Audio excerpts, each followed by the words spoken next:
jaalallee qaba jedhee yoon deebisee natti tola. Jaalallee qaba. Yaa sagalee harmee koo dhagayeedha jettee jirte jechuudha. Namni kamiyyuu gammada. Gaafatteetti addoo jettetti hin gaafannee hin gaafadhu gara fuulduraatti. Deddeebitee nattaasifta si qofaatu bareema malakoo altaatii naan jettee na gaafatta akkamiin si dhoksaa ijjiitii koo gargaarsa nama biraan beeku si qofaa dhagaan na gargaaree.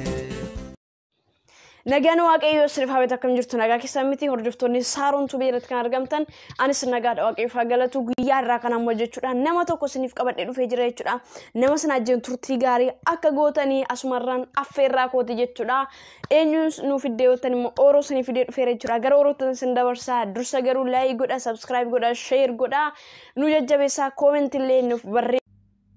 Yooyyaa ashamaa harka fuunee jaalatamuu fi kabajamoo biyya keessaa fi biyya alaa musliimaaf kiristaanaa hordoftoota saaroonituuf kan taatan maraaf nagaan koo kan jaalalaa fi kan kabajaa hunduma keessanii golaa fi qixa jirtanitti dachaa isiniif haa baay'atu baga nagaan dhuftan anaa dhufu jedhee jira mana kanaaf haaraa kan taatan laayik saaf gochuudhaan gara maatii keenyaatti akka dabalamtan jaalalaa fi kabajaan isin gaafan.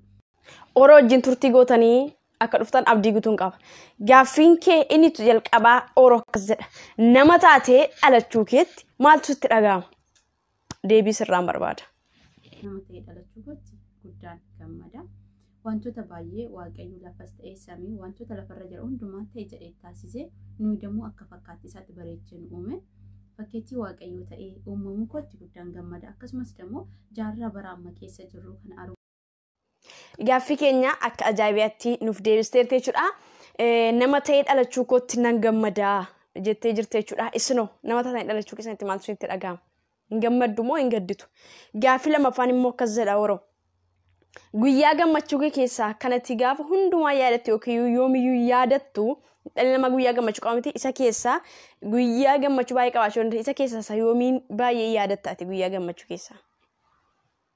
Haala baay'ee kana jalaa dhukkubsattee sagalee warra kootii dhabee silkii namni adda addaa natti dubbatee maaziriin kiyya mana marfee ciistee naannoo ji'a sadiitiif nama eenyummaa keenya wallaaltee eenyummaa ishee gizee wallaaltee guyyaatti birrii 1000 gizee isheen marfee galtee marfeedhaan jiraatti qallaba godhatte tokkotu jira. Ani dhugaa jiru hin beeku isaan dhugaa jiru na sobanii ji'a sadiitti irriba dhabee asumatti boqonnaa dhabee jireenya guyyaa fi halkan walitti wallaalee dhugaa wallaalee gaafadhee deebii dhabe asumatti jechuudha. Namni wayii akka dhukkubsattee jirtu ji'a sadaffaa keessatti natti himanii ani gara biyyaa galuudhaaf jarri koo naaf akka duddanii baay'ee kan eegan dhibbadhee baay'ee kan eegan bo'ee booda haati kiyyaa jireenya jirtu san keessaa baatee eenyummaa isheetti deebitee dhala deessallee kan irraanfattee turte qalbii ishee deebi'ee fi nu yaadatte akka sammuutti dhukkubsatte dhukkubbiin ishee jechuudha kan sammuuti. Nama birrii 1000 marfee keessaa akkaawuntii turte galata waaqayyoo fayyitee gaafa eenyummaa isheetti deebitee sagalee haadha kootii lammaffaa ji'a 3 arfaffaa keessatti gaafa dhaga'u gammachuu addaa akka lammaffaa dhaladhee haati gosa madootee kaatitti ni fudhadhe guyyaan sagalee haadha kootii dhageessanii baay'ee kana gammachuu addaa godhee fudhadha maaliif jireenyaan keessa darbee san argee akkasumas dammoo haati koo lubbuudhaan jiraattee natti dubbachuutti baay'ee gammadee waan ta'eef baay'ee guyyaa sannan gammada jechuudha. Akka ajaa'ibaatti deebistee dhugaadhaan mootii waan nama tuquudha jechuudha. Guyyaa sagalee harmee koo dhagayeedha jettee jirte jechuudha namni kamiyyuu gammada. Gaaffiin itti aanu immoo akkas jedha. Dhiira irraa jaalalli qabee jaalala keessan ammoo dhiira sanaaf ibsitee beektaa? Waamate hin gaafadhu ani gabaabadhumatti ibseefis hin beeku hin gaafannis. Dhiirri gaafataniiti miti gaafataniiyyuu ani gaafadheeti miti namni sun dhufee dhiirri jaalalli nama sanirraa yoo dhuferra bareeda. Harka qabdee jilbeeffataa fi malee hin jilbeeffattu shamarran daftee yoo tole jettee fi hin jilbeeffataa fi jaalalli keessa isaa jiru sunillee hin bada. Sobaan illee shamarran namni baay'ee lakka fuudhaa dhaqee kan dhugaadhaan jaalatu baay'eetu jira. Shamarran tokko fuula yoo dhiira dhoowwattu ishiin kun eenyu caalti kan jedhu dilli keessa galee jaalala dura kan hin qabnellee jaalala addaa godhataaf jechuudha. Garuu durayyuu jaalatee dhufee gaafa ishiin daftee jilbeeffattuu fi hin tuffata. Guyyaa 2-3 gaafa itti fayyadame booda ergisee bira darbaa jechuudha. Kanaaf gaafatteetti addoo jettetti hin gaafannee hin gaafadhu gara fuulduraatti. Ooroon ibsa bal'aalaatti jechuudha hin gaafadhusi jetteerti ani akkuma kana hin gaafadhu nan du'a malee jechuudha. Gaaffitti immoo dhirsa yookiis immoo abbaa manaa yookiin immoo jaalallee qabdaa sin jedha Oromoo. Saaroon akkamii dubbiin naaf hin galle akkas jedha. Jaalallee yookiin jaarsaa qabdaa yoo qabaatti maqaan isaa eenyu? Hunduma isaa goroggortee baasuudhaaf mistira hunda wanta tokko keessatti hin jiru jechuudha. Gaaffiif deebiin kuni jaalallee qabdaa maqaan isaa eenyu? Nama wajjin addan kutuudhaaf jechuudha. Hin qabu yoon jedhee fi nu bira ganna waan ta'eef balballi koo durii akka dhoqqaa'u hin barbaadu. Jaalallee qaba jedhee yoon deebisee natti tola. Jaalallee qaba maqaan isaa eenyu bakka jettetti maqaan mistira kana nani baatu dura maqaa hin qabu ture. Maqaan baasee fi isa anaaf isa qofa beeka namni biraa akka beeku hin barbaannu mistira jechuudha. Iddoo kanatti nuuf kalcha jenneerra dhugaa dubbachuudhaaf jaalallee nan qaba. Maqaa isaa garuu namni beeku hin jiru ana qofatu beeka namni biraas akka beeku hin barbaadu. Maqaa dhirsa ishee yookiis immoo jaalallee isheen dhoksitee jirti jechuudha. Ani garuu afaan banee eegaan ture jechuudha. Nutti himti jedhee baay'een ija qeense garuu nu dhoksitee jirti. Iccitiidhaan caaffadhee qaba jettee jirti. Iccitiidhaan haasawichaa beekattee gaaffii itti aanuma mudannoo si mudatte yookiis immoo kan biyya. Mudannoo biyya Arabaa keessa mudannoon yeroo hundumaa natti kolfanii fi anillee kana nuuf garramsiifadhu maal ta'e jedhee indee gaafsan nan rafee ka'emu rafee ka'eetii miti du'ee hin ka'emu kan jedhu irribni illee qixxee du'aati jedhama waan ta'eef rafee jedhee peestaala qoshaashaa bitanii dhufanii kaartoonii isaa jechuudha. Kaartoonii odoo hin taane peestaalumaan ashagamee jira Duubaay keessa warri jirtan kan bitamu yoo jiraate ni beektu jedhee yaada. Peestaaliidhaan ashagamee gubbaa isaa irratti Arabaan barreeffamee jira. Niitiin kiyya afaan Arabiffaa odoo hin taane afaan biraa dubbatti dhaloota orijinaala Arabaa miti warri nan bira jiru. Afaan ishiin dubbatte saniin naaf hin galle qoshaasha jettuun naa gale jechuudha. Botaan isaan kaan dammoo qoshaashaadhuma maddii alaa fidanii dhufanii balbala dura iddoo qoshaashaan kaawwamuudha.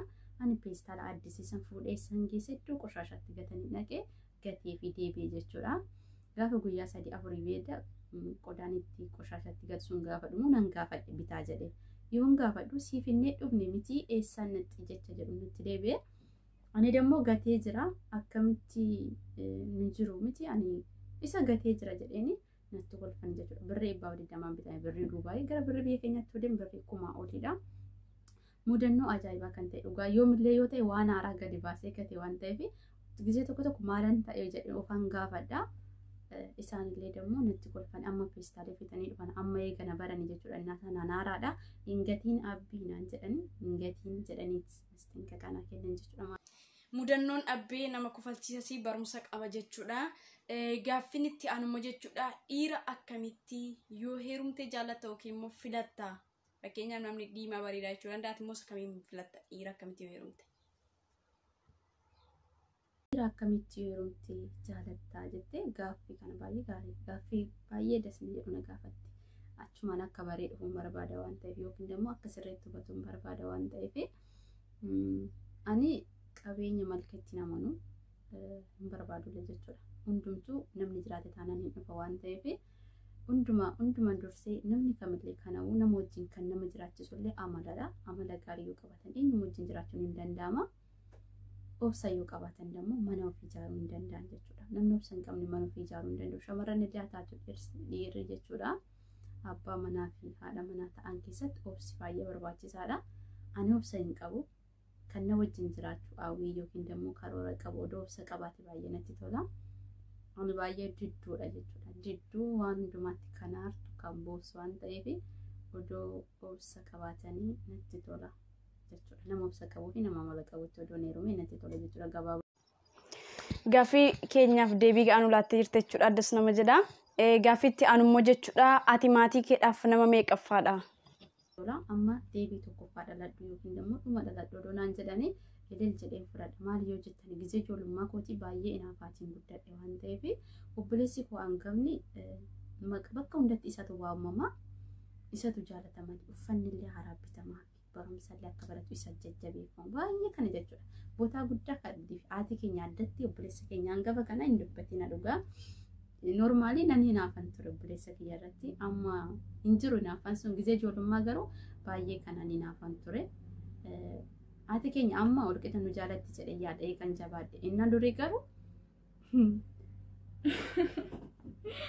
Kaanee miti siris biddeen umarratti illee naaffatu jira jechuudha. Isaaniif amma tokko adda godhanii kennan ijoollee hangafoota kana boota guddaa qabanii haadha ta'anii. Kanaaf ani mucaa lammaffaan dhaladhee garuu inaaftuun ture obboleessa kootti asumaan na dhageessa yoo ta'u. Kanatti aansee moo jechuudha ergaa yoo qabaatte carraasiif kennira jechuudha dubbatachuu dandeessa. Saaroon guddaa galatoomii hundumti keessan laayik sheeriidhaan obboleettii keenya jajjabeessa. Egaa ijoolleen Oromoo kamillee harka wal qabu harka yoo wal qabne iddoo kamiyyuu akka ga'uu hin danda'amu hundumti keenya amanne harka walaa qabnu walaa jajjabeessinu jechuun jaaladha. Itti deddeebitee nattaasifta si qofaatu bareema malakoo maal taate naan jettee na gaafatta akkamiin si dhoksaa ijjiitii koo gargaarsa nama biraan beeku.